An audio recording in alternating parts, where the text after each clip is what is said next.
Hey everyone, it's Justin Trudeau here. I'm really excited tonight about being on Instagram Live. We're going to talk with Marcy Ian, our amazing Toronto Centre candidate for the upcoming by-election. This is an opportunity to dig in a little bit to how important our democracy is and how important it is to get involved in really meaningful ways in what we're doing and how we're shaping the country for the better. So I am very excited about getting her with us, and we will dig into it shortly. Here she comes. Hey, Marcy, I wanted to show off my mask. It looks fabulous on you. Thank you for that. How are you doing? Oh, I'm doing great. It's been an interesting week, but throughout it, we've had to stay focused on the things that Canadians want us to focus on, and I know that's what you're doing. Marcy, you and I have known each other a long time in many different venues and circumstances. But Yes. Your decision to step up and step forward in Toronto Centre is just so exciting. But I'd love to hear a little bit about how you're finding it. We talked a lot before you were making the launch, and you and I haven't had really as much of a chance to reconnect because you've been so busy. Yes. How are you finding it? What are you loving about it, and what are you finding a little more difficult? So being a reporter and coming from that realm, it was always about connecting with people. It's very much a people business, and so is this. So the connecting with people has been amazing. We've just had to do it differently. And so it means that we are talking on the phone a lot more. It means that we're engaging people virtually through Zoom calls or Google Chats, smaller groups, even down to launching this campaign some 30 days ago. It was a virtual launch. So it was me standing outside our office and cutting a ribbon and having a wonderful discussion with the Deputy Prime Minister and Finance Minister, Chrystia Freeland. That's the way that we did it. People are getting in touch via social media. We're letting people know where we are via social media because we're timestamping everything. So St. Jamestown knows we're there. Corktown knows we're there. Regent Park knows we're there. Young Dundas, Cabbagetown.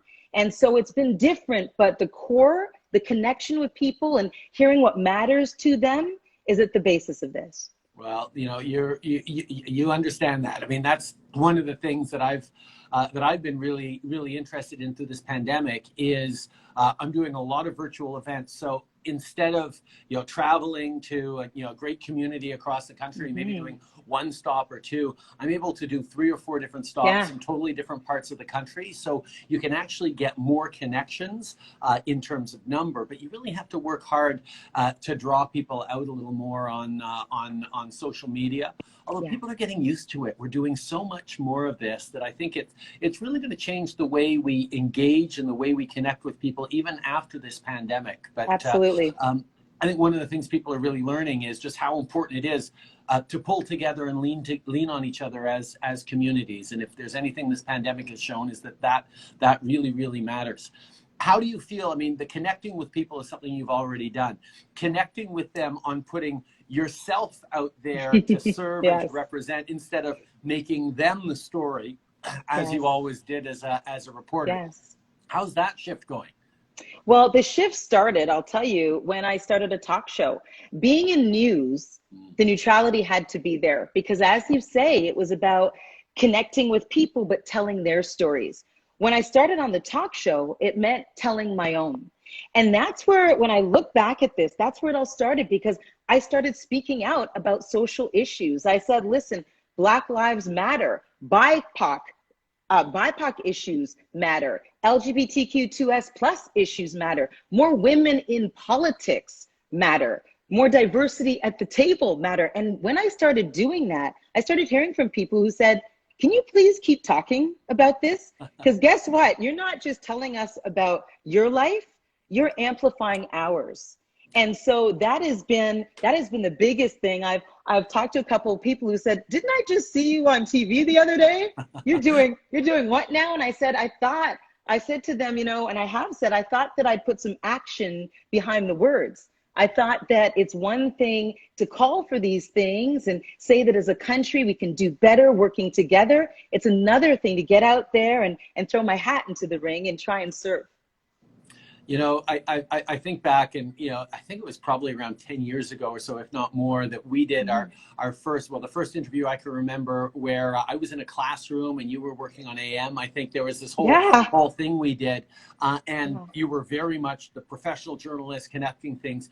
But when we spoke together in February, just this last year on Black History Month and talking about some really important issues, I just saw that the level of voice you've developed, the level of your own sharing of story and reflection that you know, made me think, oh my God, we should really think about making sure that you get to share that voice and you get to set that voice to serving a community directly. And I know you've always known Toronto, you've always known Toronto Centre, but it's different to get out there and ask people to support you, to be their voice and their representative. How are you finding that element of taking this strong voice that you've developed all your life, and yes, telling your own story, but also bringing on a responsibility for everyone else's story? Yeah, you know, Toronto Centre, the story of Toronto Centre is my family's story. Toronto Centre, St. Jamestown in particular, is where my family, my parents landed when they came to Toronto from Port of Spain, Trinidad, to go to school. And so I was born in Toronto Centre. And so when I'm sharing with people, that's where I start. I share as well my time at Ryerson, my alma mater, but a place that is home to me. It's a place where I was a visiting professor. It was a place where I developed and co-developed a scholarship for kids in marginalized communities. So I tell that story and then I invite them to share theirs. And what I'm finding is amazing connections. There are the immigrant issues, the immigrant story, and so we shared that.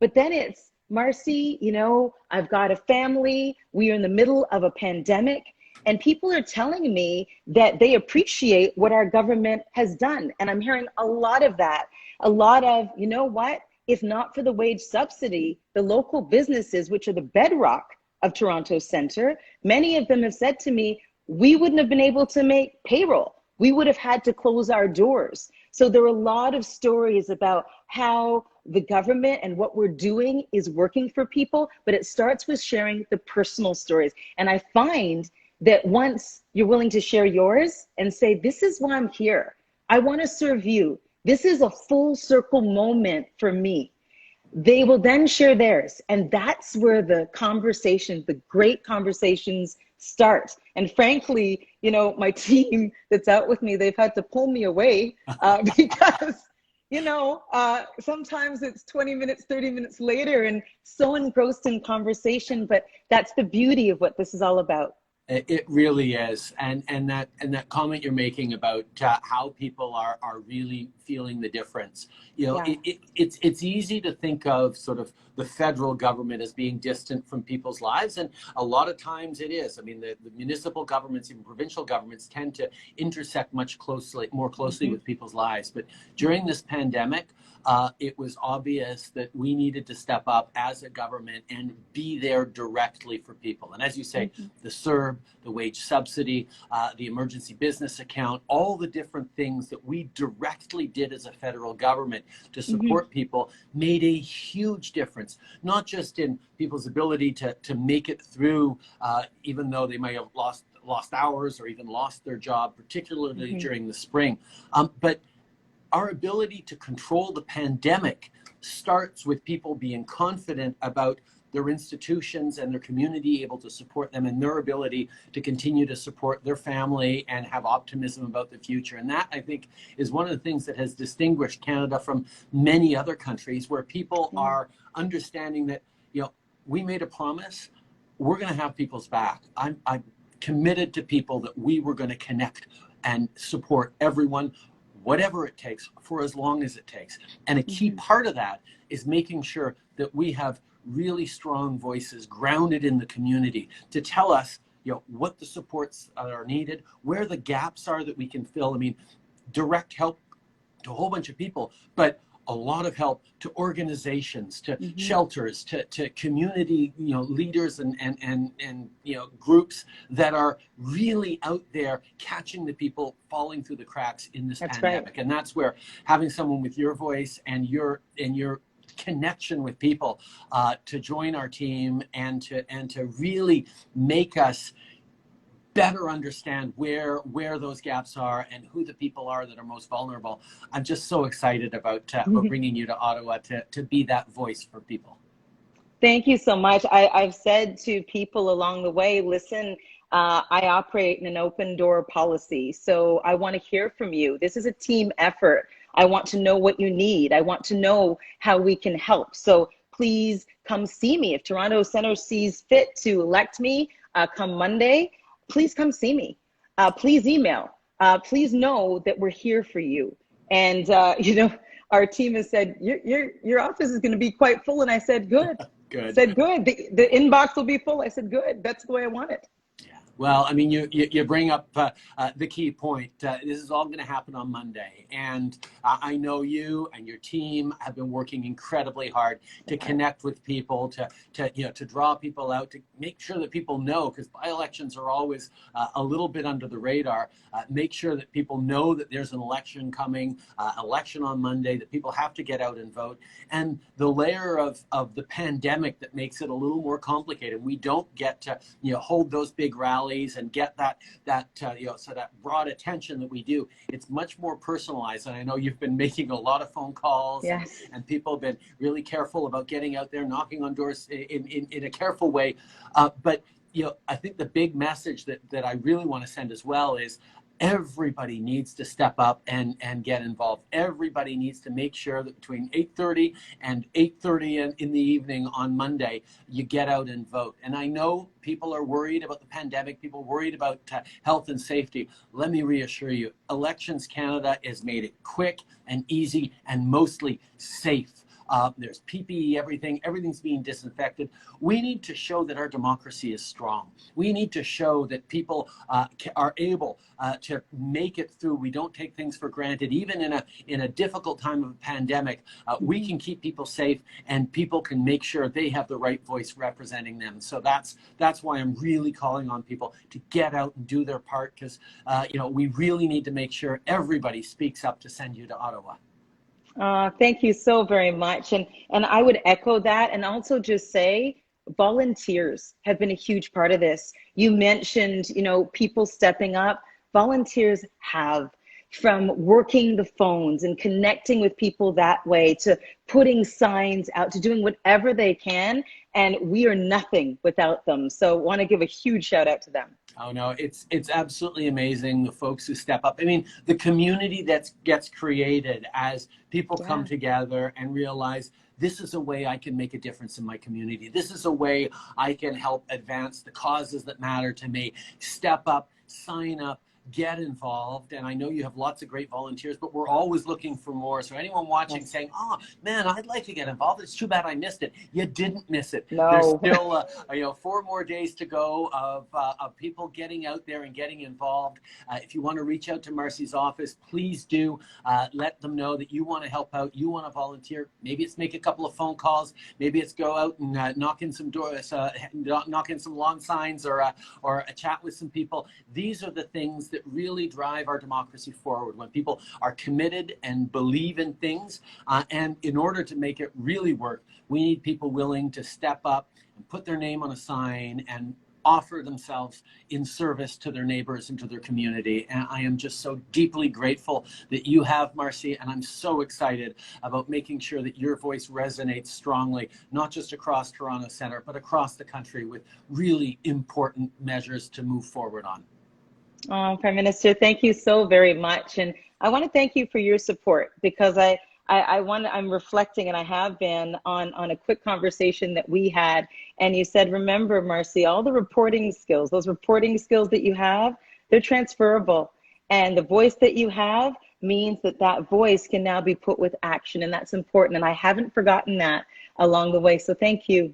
Well, I'm excited about bringing you to Ottawa on Monday. Seeing you step up like this is absolutely inspiring. Not just for me and not just for our team, but for people across the country who see what a powerful, determined woman is who's ready to shape the world for her kids and for her neighborhood is really inspiring. So I'm counting on everyone out there to do their part and make sure we bring Marcy to Ottawa so she can continue to be an incredible, strong voice for change, for justice, and for a better Canada. So thank you so much, Marcy. I know you've always got lots of phone calls to make. I do. Keep it up, and we'll see you very soon, my friend. Thank you so much, Mr. Prime Minister. I'm going to get back to the phone calls right now, but see you soon. I'll get my mask on. Take care, everyone. Thanks. Bye. Bye.